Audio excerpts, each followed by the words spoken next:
Oh, mate, I got to explain. Goodness me. So my wife's in London. Talk about travel and it's just been a bit of a nightmare in London for her today. So she's with my son, but my youngest is here. He's got a puppy sitter. Good luck to him. He's 9. I'm like, oh, mate, So I just said, mate, any problems, knock on the door and we'll see what's happening. Goodness me. All right, buddy, you ready to do this? I'm ready to do this. Let's do this. Yeah, where's Rebecca, by the way? Where is she?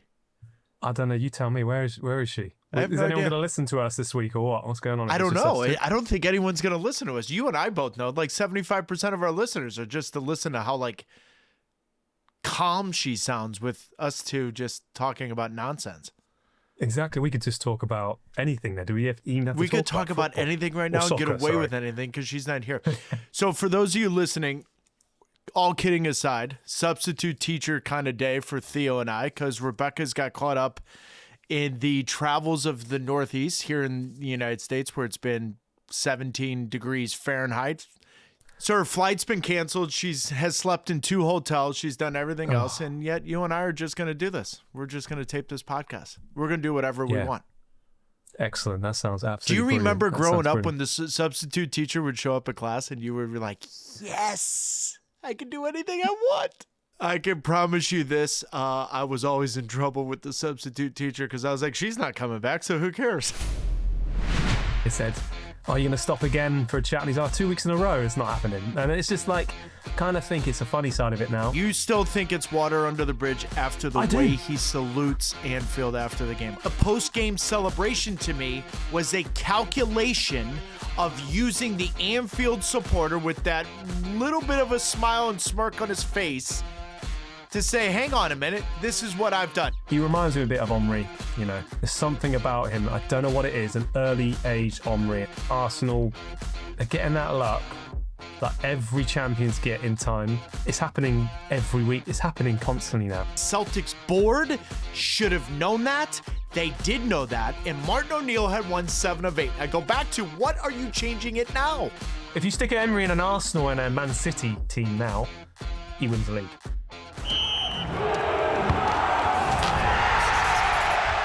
Something about being in trouble. Yep. Salah didn't look like he's in too much trouble, did he? What do you think? Hey, that's where I want to start with this whole entire charade because you called it.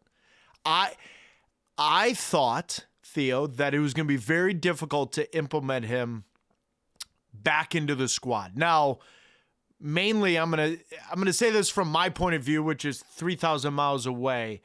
The Van Dijks of the world that are in that dressing room, I just thought, hang on a minute. Now, what I underappreciated was the fact that they played Inter the midweek, right? So it almost gave them a head start to do this. Start right away. Why did you believe that he would be reintroduced to the lineup? Well, I had a really good thought about it, and what comes to mind is, remember when Granit Xhaka came off the pitch at the Emirates, and he was kind of abusing the fans, should we just say? Yep. And that's probably the worst it can get. And look at the man and how he came back and how he's continued to continue his career, which is fantastic. So I just felt, look, he spoke, out of probably anger and without thinking, and maybe he didn't have anyone to talk to about it, and this was the only way to actually get it out. And it was maybe the wrong thing to do. However, I looked at it and I felt there's worse things that have definitely happened in this world, and he's just cares still. And I kind of felt that he does care without actually thinking about it, and it should have been done, behind the scenes. And I think he probably understands that now. But I kind of feel like now they're seeing the jokey side of it, because even when he turned up at Anfield and they said, are you going to stop again for a chat? And he's 2 weeks in a row, it's not happening. And it's just kind of think it's a funny side of it now. But did it not surprise me that he was the first sub, though? When Bingo. There was a substitution so early. That surprised me. Did that surprise you? It surprised the absolute hell out of me. First off, that has to be in the manager's mind. Joe Gomez goes down. That has to be already in his mind that that's the move he's going to make. Because you and I both know Gomez goes down. He's injured in the first half. What was it, 26 minutes in, 24 minutes in, whatever the number is. It's a defender, right? So if it's an attacking player, you say, okay, fine, wash my hands. He's my best attacking player coming off the bench at the moment. This is how Gomez goes down, and immediately he has set in. Now, for me, I don't think the manager could have been any better. I think his tone throughout the entire week, the way he did not get baited in the press conference of answering the question. Remember, it was the best clip on social media. He was asked 7 different ways. He didn't answer it once. That sent a strong message, in my opinion, to both Salah and the rest of the group. Hang on, we're going to do this inside closed doors, and then we're going to figure it out afterwards. But 26 minutes in, a defender goes down, and you bring him off the bench. And one of those goals from Ekitike comes from Salah. So, Theo, that's where I was surprised. That's where I was completely shocked. And as well, of course, he couldn't bring on Conor Bradley. I think he was suspended, wasn't he? Because he loves to get booked. Right. I mean, that's one thing that needs to change with his game. However, that then kind of looks at the substitutions and the bench and thinking, does he trust anyone else? He still trusts Salah, though, doesn't he? So, he does. In some ways, being the first substitution. So, for me, I kind of feel like it's water under the bridge now. And I do feel with him going away to the AFCON, how do you see it developing now? So hang on, Theo. You still think it's water under the bridge after the way he salutes Anfield after the game? I thought that was very, very... Do you think listen, it was a good buy? I thought it was kind of... And this is me not trying to stir things up, but I want to get... I'm not saying this to just get clicks. I'm saying this because real things, right? Is the dog right there? Well, unless you want to pull my kid a dog. What's going on, buddy? What's up? Is the dog out? Like Is it gone? Is the dog outside? No, he got in the living room. He got into the living room. He's on the sofa. He's carnage. Do you know what? That's fine. Let him be. You just survive. Sorry about that, guys. It could well be like this. Did not expect this. Oh, in fairness, it was like you were looking at your assistant manager after just seeing Salah celebrate without him. That's exactly what just happened. Here's where I'm going with this. Yeah. Theo, you instigated, and by you, I mean Salah. You instigated the conversation. You created the controversy, as you guys would say, controversy over here. Yep. You created it. And then after the game, you walk around and salute it as if, now maybe I'm so far off, but is he using the crowd and the Anfield supporter to remind the manager, I've been here longer than you? Am I making too much of this? No, it was some reception when he came on. It really as well. And it's kind of, I mean, can a player be bigger than a manager though? I'm not so sure. However, it's a really good point you say, because I always felt... How long has Slot been there, Theo? 18 months? Well, that's the thing. He's only been there, not even that, right? Well, yes, just about. And a player will always outgrow a manager, right? Tends to be the pattern. You would have outlived the managers. And I always felt like if something wasn't going well, just hang in there. If your club's particularly not doing well as well, it'd be gone. But yeah, it was... I still feel like he's going to go to the AFCON, come back in a different frame of mind. I think a change of scenery would do a lot of good. I really do. And I think... So you think he stays? I still feel like he'll be there. I think he stays. You think he goes? I don't know, because that post-game walk-around tribute to the Anfield supporter has me thinking, one, it's a goodbye. Two, and I thought you said this better than anyone last time we talked about it, which was about 7-8 days ago, was that he doesn't speak a lot. And everything from my point of view seems calculated when he speaks, because I'm going to bring up him posting on social media his record of goal contributions with the same club. It just feels to me, Theo, to be calculated. The whole thing seems to be calculated. Very similar to a Cristiano Ronaldo type, right? Where just everything's out there and everything's being thrown in your face and it's me, even though he never speaks. Why am I pontificating about this? Because that's why the post-game celebration to me was a calculation of using the Anfield supporter with that little bit of a smile and smirk on his face to say, hang on a minute, this is what I've done. Now, I could be totally misreading this, and he could be totally saying, thank you, and I move on, or thank you for... Theo, it seemed so calculated to me. It did. Yeah. Unless he's gone. Then if he's gone after AFCON, then from my opinion, it is what it is, and that was his goodbye. And as well, you got to look at it as well in this sense. If Liverpool go on to do well, everyone will forget about Mo Salah in this period he's been gone, because you think Egypt will go a long way in that competition, of course. So he's going to be away from the whole drama of the Anfield crowd and slot and that talk, and it will kind of be forgotten about, I feel, when he comes back, unless, like you say, calculated, Mo Salah wants to say something in the media in AFCON. Who knows? There's things that Liverpool won't be able to control that side of it, in the media side now, because they have all that control at Anfield. I know he doesn't want to speak to the media. I'm telling you right now, he's going to be speaking to the media in AFCON. No doubt. Different. No doubt, because it's a different backdrop. It's a different voice. Yeah. It's a different way of getting the message out. And yet it can be a reminder to everyone continentally, guess what? I'm still a Liverpool player. I've still done this. Go to my Instagram page. I just posted I've got 77 goal contributions, whatever it is. The entire thing felt interesting. Last thing on Liverpool, and I want you to have the final word. Ekitike, 7 goals now in the Premier League. You and I kind of liked him right from the beginning, even when Isak wasn't signed and hadn't been brought into the dressing room. From your point of view, has he really been the only summer signing that's delivered up to this point? I think that's an easy yes, no? Yeah, it is an easy yes. Rebecca was right. She liked him a lot as well, Rebecca, didn't she? And she did. I think she was right saying they're not quite sure how good he was, to be fair.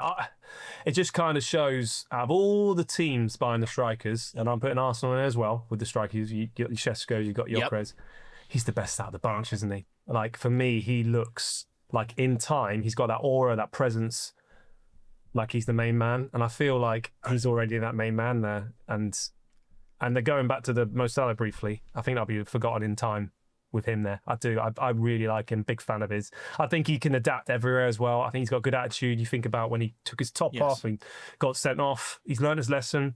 He's allowed to make mistakes. It's all good. He's come back in the right way. So it just shows his character, his mind strength, his strength. So I like him. Just he reminds me a bit of Omri. You know, there's something about him. I don't know what it is. An early age Omri, and that's a big kind of. That is a huge comparison. The one thing I've loved about him, Theo, is he's never looked overwhelmed. He hasn't.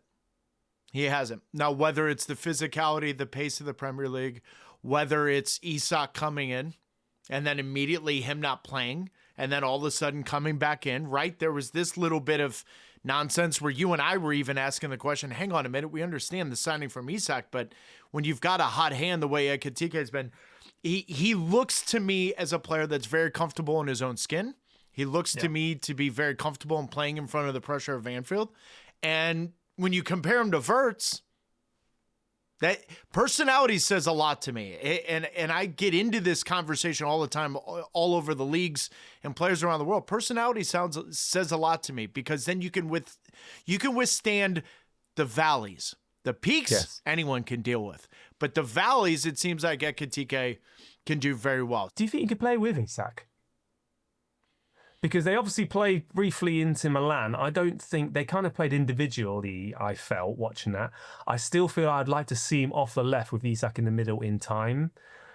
I know Gakpo's done well. However, I think Ekitike could adapt his game in that sense. But then you're probably going to take away what he's been doing well at this moment in time while Isak isn't doing well, right? But what do you think? Do you think they could play together? I do, Theo, but I will always say this. I've never been a believer that Isak should play through the middle. So maybe Isak off the left.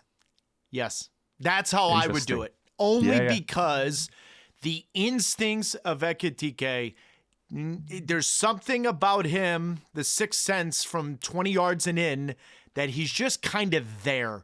Isak, to me, you get him away from the pressure, away from the center backs. His game seems, in my opinion, very quickly adaptable to playing off the left, almost as a target winger. I know sometimes they use this terminology now as a second forward that plays off the wing. Yep. I would prefer Isak in that role, and I would leave Ekitike where he is, because that's where he's thriving.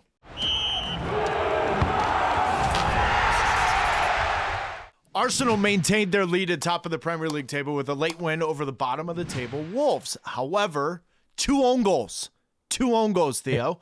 Let's just gauge your emotion. Were you nervous?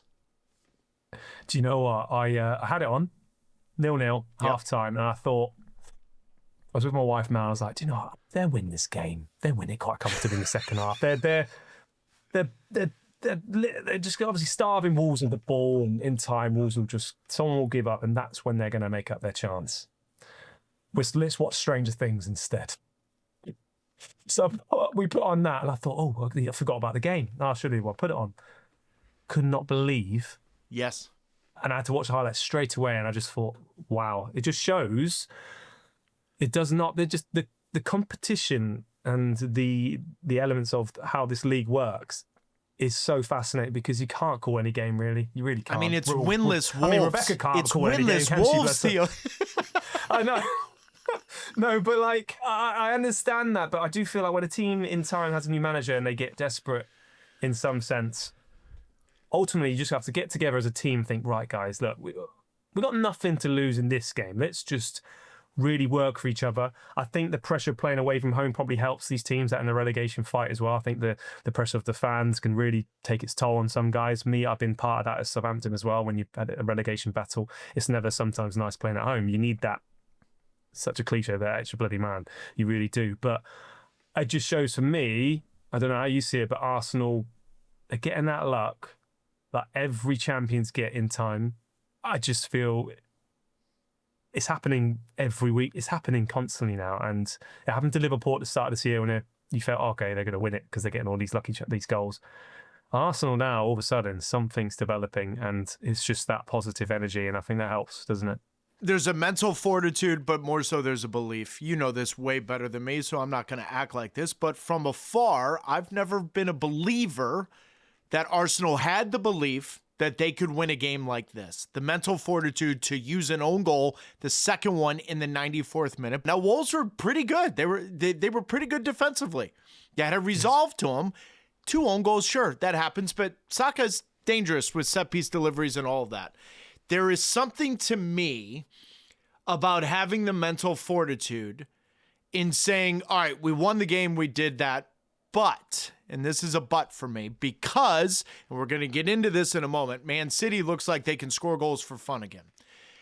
When you are Arsenal and you are constantly trying to exercise the demons and answer questions about ghosts, Theo, I believe, and I thought Mikel Arteta hit the right tone after the game with being critical in their passive defending and moments leading to the Wolves equalizer and all that, but emphasizing a need for improvement. Because when you are lucky, you don't want to always rely on that, even though as a manager, you know you've got the mental fortitude and the belief.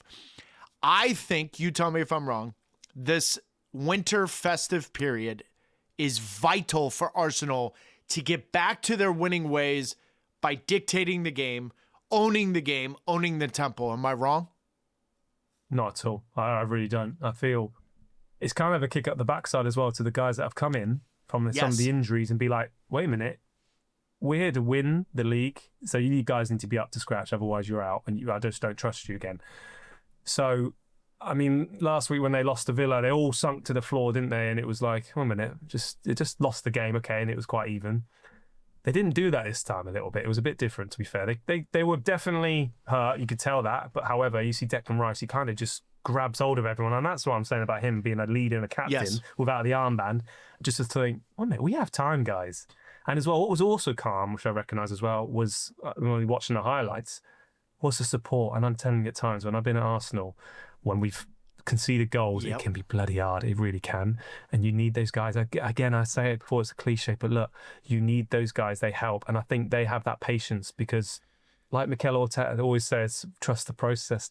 Trust in each other now. I think that's really important. So key. But like, it's also for the fans, to your point though, Theo, and I'm sorry to interrupt you, but to your point though, the fans consistently seeing a team that believes in himself gives them belief versus having that, you know what I mean? Answer the go. So they work hand in hand together, don't they?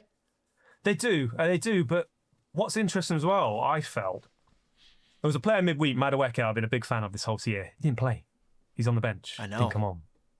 And you're thinking, what's he done? Because he's done everything right on the field, but behind the scenes, he's done something that wasn't quite happy with. Because now you need a goal. Can you rely on to get you a goal in those moments? Luckily, he had Saka, but it just keep your eye on that one. That's because he kind of on the outside at times might give people that impression that he can be a bit more arrogant and but look, it'll be interesting to keep space for that one. I just love that arrogance because I think that's I like him. You can't teach what he has. No, I like him a lot. But do you know what? When you mention Man City, they're a problem. They're a big problem for me. So who worries you more? Because Man City beats Palace 3-0, excuse me. Villa comes back behind twice, if I'm not mistaken. They beat West Ham 3-2. The fact that they've got a win streak in all competitions in 9, who worries you worse? Who worries you more? City or Villa? No, there's two things. Well, City would worry me more, but the fact that because they've been there in this situation before, they've hunted Arsenal down, quite frankly, and in time they will bind them down and it will just happen. It will. They worry more, however. Villa have an incredible manager who's probably recognising, thinking there's an opportunity here to actually create history. I do. And Watkins isn't actually playing well. And when he plays well and starts scoring, that's going to be another problem. So, but Man City in this time, I still feel like, yes, they're scoring goals, but not playing well in certain moments. I just still feel like there's a lot more gears to go up in there. And obviously, Pep saying about Phil Foden not happy in the way he played and not trusting himself, and he was anxious on the ball a lot and he needs to improve in this and that. Just says to me that his standards are so high that you need to be perfect. And I think he recognises they're not perfect, but they're still hunting Arsenal, and they're a big problem for me. How do you see it? Yeah, there's a couple of things to get at. First and foremost, I agree with you on City, and here's why. I thought Palace had the better of chances in the first half, quite honestly. I did. Now, they didn't finish him. Man City has a guy that literally could score off any part of his body. Anything Erling Haaland touches, you and I both know it's going to end up that often is the difference. At the highest level, the margins are so fine. What if Palace finished their chances? So to your point about City being vulnerable, they're still not playing at their best. They're still giving up chances. Now, you and I could probably argue with anyone. That's kind of what Pep Guardiola has always done. He's always kind of managed with the game on the edge. Now, Villa, for me, they've already beaten Arsenal. They've already beaten City.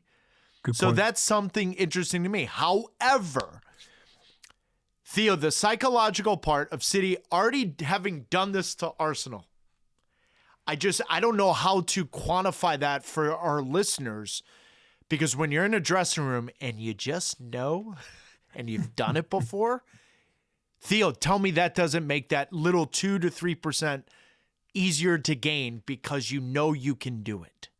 And as well, Pep is smart because international breaks, he'd be having words with his players saying, you make sure you're getting those Arsenal ears. You make sure you're getting those Villa's ears. You can't just distract them from something. Do everything you can to win that battle when you're with them. Don't show any weakness at all. I think that side of it, because, March, that's when it all kind of develops, doesn't it, in the league. But it's a big worry for me. It really is, T. It really is. I hate it. And I'm an Arsenal man, so imagine just me on my own, but now we're talking about the globe Arsenal fans worrying, and then that's going to just seep more pressure on just to see, can now this team recognise that pressure? Can they actually handle it? They are at the moment. I mean, your dog's in the background already chirping because he can hear you questioning Arsenal's chances, pal. He even knows that, wait a minute, this is an Arsenal house. What are you doing, Dad? What are you doing? Hear the dog? You can hear the dog. Let me close the door. I love that. I love everything about that. Sorry about the dog guy. I love that. I love that right when you were talking. I'm going to go back to your point about Emery. Yeah. Is he the best manager in the Premier League? And by the way, I'm not saying it to put you on the spot, but what I am saying to put you on the spot and bring up the conversation is we can have many different conversations of what the term manager means. Yeah, I mean, I would say, looking at the squad, the amount of money they've paid for, he's improved. When he came with Steven Gerrard, what he's done, that whole environment, they're going to go into window. And I feel like they recognise, they actually went into the window last year and they got obviously Rashford, they got Asensio, I think they did as well. So they could probably get some more players. The fact that they've lost those 5 at the start and he's dealt with the management of the players, because players can obviously go in a shell. Did you play under him at Arsenal? Or I didn't. No, I didn't play with him. I didn't. No, it's one of those where it's too soon for him. And as well, you don't want to be that guy coming after Wenger. You just don't. Just like Sir Alex and David Moyes, you just don't want to be that guy. So I felt for him in that sense. But I think probably right now, he can't afford to probably lose many more games, though. I think the start of the season was the issue for them. But going off all the managers in the league, I mean, I do like Glasner as well because they're different. I can look at the budgets of the clubs as well, of what they can do. But I think here's what I like while you're thinking about it. If you stick Emery in an Arsenal and a Man City team now, he wins the league for me. That's exactly what I was just going to say. They're well structured. They're capable of adapting their build-up play depending on the game and the manager and the situation. I think he uses substitutions to change games very well. It's interesting, right? If he was at Arsenal now, having grown and learned how different it is, but the reality is the life of a manager has so many different turns. Who knows? Who's to say that we don't see him at a club like Arsenal in the future? They can't afford to lose. Rebecca asked us last week this question, and I still think City's the biggest competitor to the title because I just don't know if Morgan Rogers is still going to be your leading goal getter. And Ollie Watkins is not going to get the... You know what I'm saying, Theo? They have to be almost perfect to do what they want to do. It's refreshing as well as a club, keeping the faith of the manager, because you could have easily just think, we lost 5 in a row, whatever it was. Let's kick the boot in this one, but they trust him. Morgan Rogers, by the way, I did match the day last night. Some player for me. I just feel like he's growing. Great timing, by the way, with the World Cup year. Well, I'll tell you what, great timing, because what I like about him, he's different to all the other 10s. He can play on the left. Yes. Quite a lot of those 10s can't play on the left. So I'm looking at Eze, can play on the left. Sorry, Eze can, but Phil Foden can't play on the left. Cole Palmer can't play on the left. Bellingham can't play on the left. For me, he has to start if it's the 10 or on the left, because Anthony Gordon at this moment in time, Newcastle, not doing well. Has done well for England. We got to remember the teams that England have played against. Well, no disrespect to the nations, but it sometimes comes kind of easier playing against the lesser nations, should we call it. So Morgan Rogers, for me, he's got 2 spaces available for him in that England team. He has to start in one of them for me. Life is all about timing, Theo. You can, and sometimes it works in your favor, sometimes it doesn't. And I'm going to tell you right now, perfect timing for him to go into a World Cup season, to have this kind of year up to the moment. Now, again, you and I are talking December 15th. A lot can happen. But the fact that we're having this conversation tells you his timing's been great. That leads me to timing being very, very, very, very off. Wilfried Nancy left Major League Soccer, left to Columbus Crew, and he went to Celtic. He's managed 3 games, Theo. He's given up 8 goals, scored 2. He's lost 2 games at home. Listen, this is a manager I know very, very, very well. This is a manager that is stylistically one of the more appeasing managers in the world. And I say that with all due respect to Celtic. However, Martin O'Neill had won, 7 of 8 games with Celtic? 7 of 8, yes. And the name itself, Martin O'Neill, Celtic, coming back, all of that. Wow. To come and replace him when they're doing well, he was set to fail already, right? That's why I'm asking. So that's where I want to start this conversation. First, I want to make this abundantly clear. Wilfried Nancy, when you take over a team mid-season, which he's never done before, you've got to be very, very, very careful that your style, 3 in the back, very progressive. You can't start your first game in a cup final with 3 left-footed center backs. Cup final. Okay? Yeah. You can't. Yeah. Now, one of these things, no different than our conversation with Unai Emery, is that timing's everything and you learn things. What has surprised the hell out of me is that now, since you and I are taping this, Martin O'Neill's gone on Talk Sport and said that he and Wilfried had a 15-minute conversation and that was it. Now, Wilfried's made a mistake here in coming into a situation, looking at the player, and my favorite part about him is now his biggest issue, and this is this. He makes the ordinary feel like they're extraordinary. That's unbelievable when you start the season. But when you're in the middle of the year, for a team that was up against it, where a legend had won 7 of 8, being very pragmatic, Theo, my question to you is, I don't think Wilfried Nancy has that much time here. I think he's got to win the next game. I think he does. I was with Joe Hart, who's obviously played for Celtic, and of course, He's got a really good association with it, and just seeing him, he was just distraught with it because, like you say, it's a cup final, and they win cup finals like with ease, no problem at all. They win, and they win.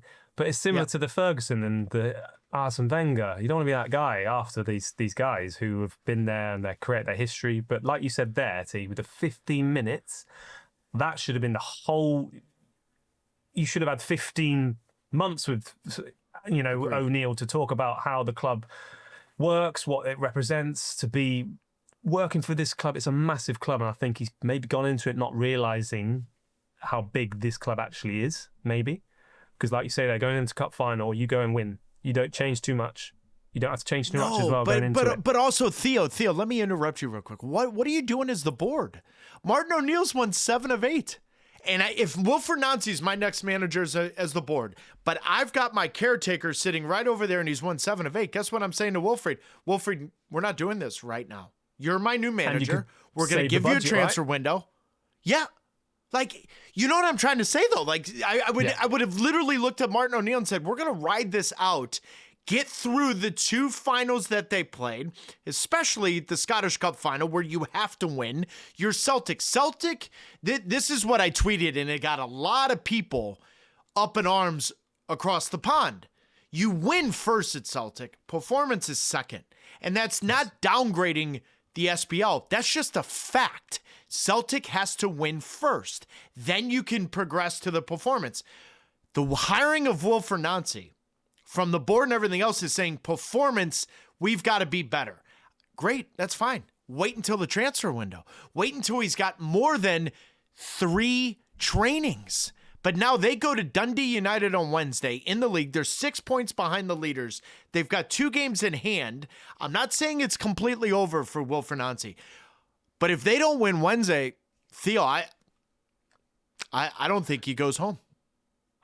They have to stick with him, though. They have to. I do feel they? like I do because do they? They could call Martin O'Neill will come right back. Well, and then they would, but then they accepting that they've failed and they've made a mistake already. And I'm like, some people are quite stubborn at times at football clubs. Maybe will they accept they made that big error this early?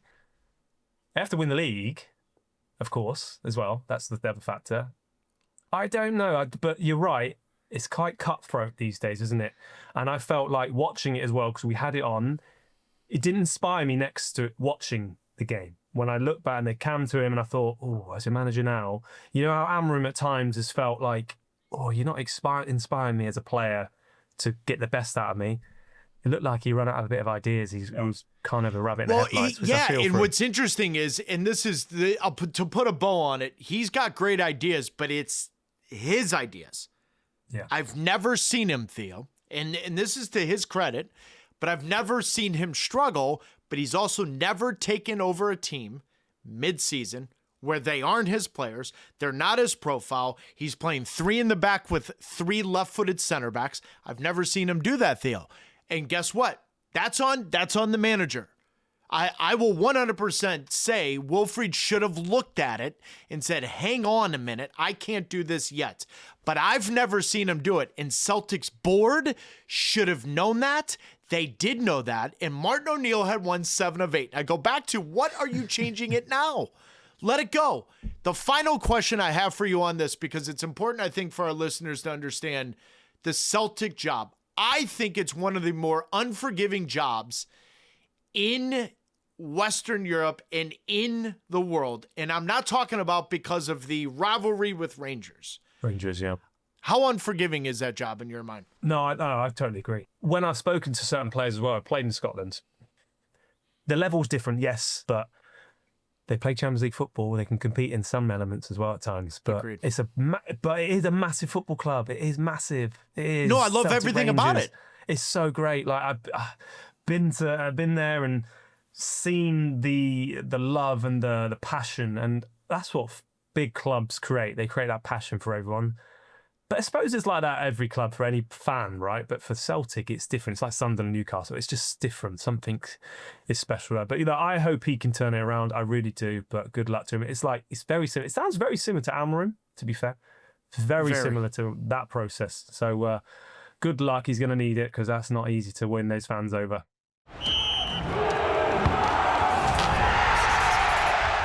All right, player of the week. I ain't got a player of the week. Hey, Theo, you ready for this? Me neither. Go on. So guess what? Substitute teacher is here. So guess what we're going to do? We're going to skip it. Is it like no homework? Yeah, no homework. I'm not doing this. No. And the other reason why we're skipping it, so self-serving, but Rebecca, it's time for picks of the week, and I know you're listening to this. And for the updated table, Theo with 74, Taylor with 59, Rebecca with 28. Now, last week's score, there's a debate here, okay? Real quick. Yeah. None of us got anything Chelsea, Everton, Palace City. That was easy for you and I. That was whatever. I should have gone with my gut 3-0, but we got Haaland. Yeah, but why is Rebecca not saying Haaland just to get a points on the board? You have to say Haaland. Because she's worried about all the Palace supporters bringing her back Rebecca. in. I get it. Here's the debate, Sunderland, Newcastle. I actually had the goal scorer. See, here's the discrepancy that we have within this game. We didn't say own goals don't count. So Voltemada scored an own goal. Yeah, now, I'll argue with anyone, Theo. Theo, no. It's technically a goal. He scored. I'm with you. I'll be doing exactly the same thing. So I'm 100% with you. Yeah, Rebecca, so you're with me. So by the way, I'm giving myself 3 points. I don't mind that. Rebecca probably won't mind that as well because I think that's brilliant. So yeah. I like All right, that. so That's let's go good. to the fixtures this week. You ready? Tottenham, Liverpool, Saturday, 20th of December. Go. Liverpool, I feel, will win this. I'm going to go for a 2-0 Liverpool. And I'm going to go for Ekitike. Oh, 2-0. God. All right. Yep. I was going to say 2-1, and I'll take Ekitike in favor of Liverpool. Everton, Arsenal, Saturday, same day, 20th of December. After Tottenham, Liverpool, go. Oh, my old boys, both of them at Everton. I feel this one will be a tighter than you think. I do. I get the impression. Why? I might go for a sneaky 1-0. Hang on. Why do you like it? Ooh. I don't know. I just feel Everton in past history playing against them, at Goodison particularly, was so hard. It was always tight. Sometimes we would fail winning there. I'll go for 1-0 Arsenal win. I know, but I'm just going to go for an Arsenal 1-0 win. I think David Moyes won't accept losing 3-0 the other day, so I think it's going to be 1-0. Yeah, so I'm going to go the other way. Do I need a think goal Arsenal. scorer? Yeah, go ahead. Go ahead. Oh, let's go for... I'll go for Bukayo Saka. Let's do that. Yeah, let's just do that. So, because that's who I was going to do. Whatever. This is a joke. I actually think this is a defining win for Arsenal. I think Everton could be a little vulnerable. I think what you're describing in history and in the past, you're correct. Goodison Park's a difficult place. I think Arsenal, because of everything we talked about, I feel like this is going to be a statement game for Mikel Arteta to say, we've got to get out of our own rut. We've got to stop relying on set pieces and own goals. So you took 1-0. I'll take 2-0, even though I think the scoreline may be a little bit less indicative of what I'm talking about, but the pattern of play, the tempo of the game, I think it will be in favor of Arsenal 2-0. I'll take Saka. Sunday, 21st of December, Villa United. Is the dog there? Or is it your son? Arlo. It's my son. Arlo, what do you reckon Everton Arsenal's going to be? Score. Yeah. We'll give him Rebecca's scoreline. Rebecca's scoreline. What are you going, 3-0? 3-2. 3-2. Love that. 3-1. Oh, tell him to pick a 3-1. score. Tell him to pick a score. Pick a goal scorer. Who are we going with for Arsenal? Eze. Love that. Eze with 1. Eze 1. He's going to know all of them. Rebecca, if he gets all of them, Rebecca, If he names all of them. Go on, Eze. Who's the other two? Saka? No. Trossard. Okay. And then the last one? Trossard 2, maybe? No. You know what's This amazing? is really intense. If he gets the score right and the score, he has more points than Rebecca. Who are you going with last one, buddy? I'm nearly done here. Really thinking he really wants to win this. I can tell. I love it. Z2. Oh, Eze 2, Trossard 1. I like it. I'll be with Smart you in a minute. choice. Love that. I'll be Love with that. you in a minute. Last one, Villa United, Sunday, 21st of December. Villa United. Oh. Am I going first again? Yeah, you're in the lead, so I get to chase. I have to. Okay, cool. Oh. I'm taking Villa 2-1. I'll go 2-0 Villa. Yeah. I'm going 2-0 Villa. I'm going to go for goal scorer is going to be Marlon. Yeah. I'll go 2-1 Marlon. Yeah, I like it. Although that doesn't really help good. me if I'm chasing you. I could go Watkins. It would be a terrible choice, though. Buendia? He can't hit the broadside of a barn right now. No, feel from Buendia, maybe? No, don't tell me. Mullen. If your son, by the way, Rebecca, I love you to death, but it is true. Yeah. If the score is correct and the scorer, it's technically more points than you.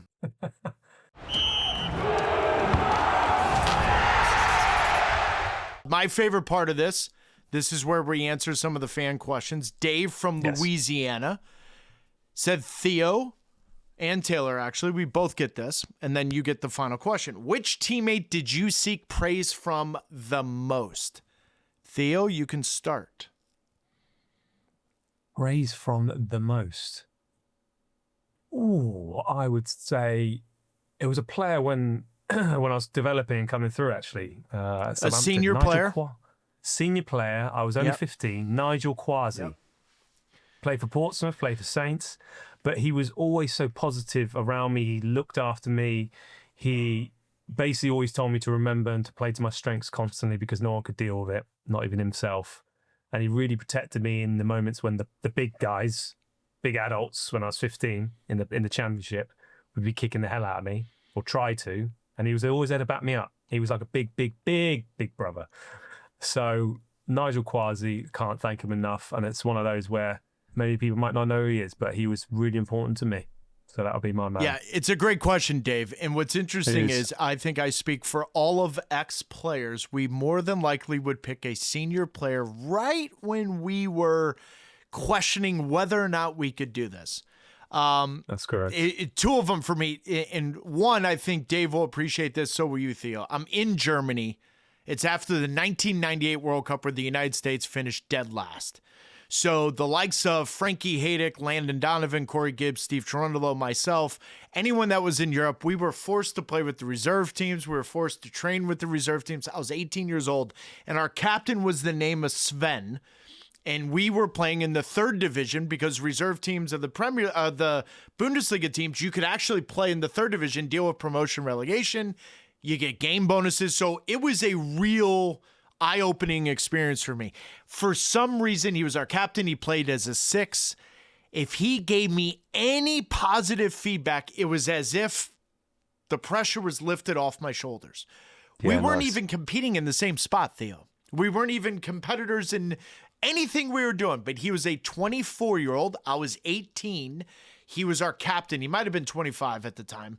But anytime he gave me some positive feedback, I felt like I could run through the wall. Then you're going to laugh at this, Theo, was my roommate for about 9 years with the U.S. men's national team in MLS. His name was Steve Ralston. He played about 450 career games. He was the best teammate professional ever. But he very rarely, he was so competitive. I loved it. I had known him. So you know what I'm saying? Yeah. But he very rarely did. But when he did, I thought I just won the jackpot, legitimately won cash.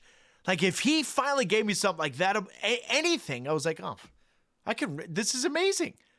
It's amazing. It's a great question, That's Dave. Brilliant. Honestly. That's a really cool question. I like that. Second question is from Ella from Memphis, Tennessee. This is for Theo and Theo only. Best derby in the Premier League. North London, Merseyside, Manchester, or? Currently we're going off, are we? I'm going to say she's going to say historically.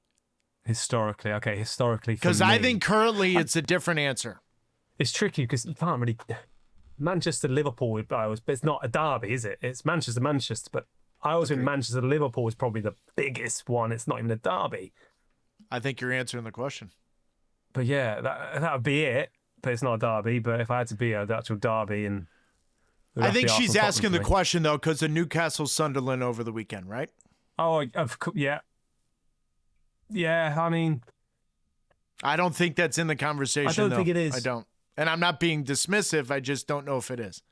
I don't think it is, but I would say derbies, Tottenham, Arsenal, Tottenham, but biggest game, Man United, Liverpool for me. History. Biggest game is United Liverpool. And I just find that so amazing because for all of us Americans that have now lived the Premier League and seen it, we talk about derbies all the time, and yet the biggest game is United versus Liverpool. Is it United Liverpool? There you go. There you go. That's it for me then. Yeah. That's yours. Which as is well, right? crazy to think, though, right? Like, for Ella's question, I think it's a fantastic question because I think the answer is it's you can have your derbies, but when United plays Liverpool, it's on a different channel. It's at a different time. It just somehow sticks out different than all the other ones. Out. It really does. But to be fair to every fan, their derby is their derby, right? It's what it is. I get it. We're not about the every fan. We're not. You know what I mean? It's amazing. So, Rebecca, I know you listened to this entire thing and probably thought, that was terrible. I wouldn't have said that, or I would have done it this way, or I would have done that way. Theo, I think we did a fantastic job. Yeah, have a week off next week, Rebecca, if you want. Yeah. Oh, that's all the time we have, guys. Oh, I love you, really. I love you, really. I love you, Rebecca. She's probably stuck in Albuquerque, New Mexico, looking for a connecting flight right now. That was this week's episode of It's Called Soccer. We'll be back next week with a special guest episode. So please remember to subscribe to the show on YouTube, Spotify, and Apple Podcasts. And remember, get in touch with all your questions. Theo, Rebecca, see you next week. See ya.